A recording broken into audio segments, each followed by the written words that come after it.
முதலமைச்சர் மு.க.ஸ்டாலின் ஜெர்மனி, இங்கிலாந்தில் 13,016 கோடி ரூபாய்க்கு முதலீடுகள் ஈர்ப்பு.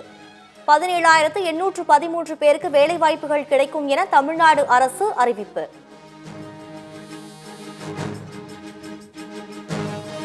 தஞ்சை மாவட்டம் ஆடுதுறை பேரூராட்சி அலுவலகத்தில் பெட்ரோல் குண்டு வீசி தாக்குதல். பேரூராட்சி தலைவராக இருக்கும் பாமக மாவட்ட செயலாளர் மு.க.ஸ்டாலினை கொல்ல முயன்றதால் பரபரப்பு. அதிமுகவை ஒன்றிணைக்க எடப்பாடி பழனிசாமிக்கு 10 நாட்கள் கெடு விதித்தார் செங்கோட்டையன். தேனி சுற்றுப்பயண பரப்புரையில் இன்று மாலை எடப்பாடி பழனிசாமி பதிலளிப்பார் என எதிர்பார்ப்பு.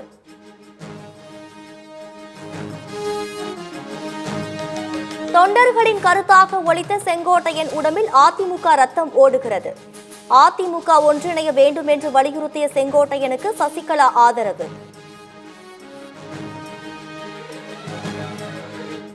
மனசாட்சியுடன் பேசிய செங்கோட்டையனுக்கு பக்கபலமாக இருப்பேன் என ஓ பன்னீர்செல்வம் அறிவிப்பு. செங்கோட்டையன் எடுக்கக்கூடிய அனைத்து முயற்சிகளுக்கும் தனக்கு சம்மதம் என்றும் விளக்கம்.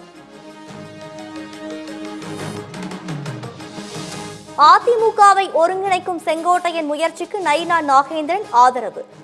அனைவரும் ஒற்றுமையாக இருந்தால் திமுக ஆட்சியை அகற்ற முடியும் என நம்பிக்கை. அதிமுக பாஜக கூட்டணிக்கு மக்கள் கெடு விதித்து விட்டார்கள். செங்கோட்டையன் கெடு விதித்ததை சுட்டிக்காட்டி செல்வ பெருந்தகை பேட்டி. பாஜக அதிமுக கூட்டணிக்கு தமிழ்நாடு மக்கள் கெடு கொடுத்துட்டாங்க.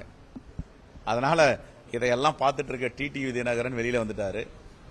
தமிழ்நாட்டு மக்கள் அந்த கூட்டணிக்கு கெடு கொடுத்திருக்கிறதுனால இன்னைக்கு செங்கோட்டையன் பேசி செங்கோட்டையன் முழுமையாக மனம் திறந்து பேசவில்லை. அதிமுகவை விசிக பெரிதும் மதிப்பதாக திருமாவளவன் பேட்டி.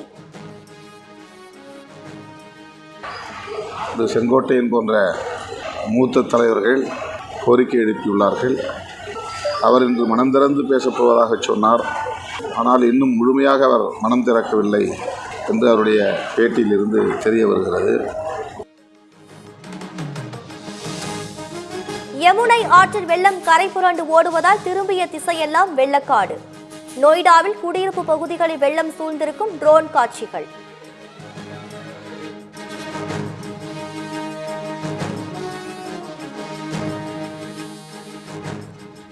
கடலூர், விழுப்புரம், கள்ளக்குறிச்சி, மயிலாடுதுறை ஆகிய 4 மாவட்டங்களில் இன்று கனமழைக்கு வாய்ப்பு. அரியலூர், திருவாரூர் உள்ளிட்ட 7 மாவட்டங்களில் நாளை கனமழை பெய்யக்கூடும் என கணிப்பு.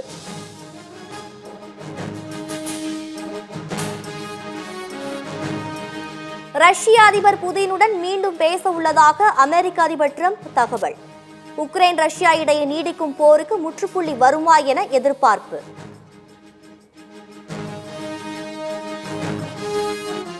முன்னணி தொழில்நுட்ப நிறுவன சிஇஓக்களுக்கு விருந்து அளித்த அமெரிக்க அதிபர் Trump. Sundar Pichai, mark, dim cook உள்ளிட்டோர் பங்கேற்பு. அழைப்பு இல்லாததால் எலான் மஸ்க் பங்கேற்கவில்லை. இங்கிலாந்து அணிக்கு எதிரான ஒருநாள் தொடரில் தென்னாப்பிரிக்க வீரர் பிட்ஸ்கே அதிரடி ஆட்டம். 5 ஆட்டங்களிலும் அரை சதம் கடந்த முதல் வீரர் என்ற சாதனை படைத்தார்.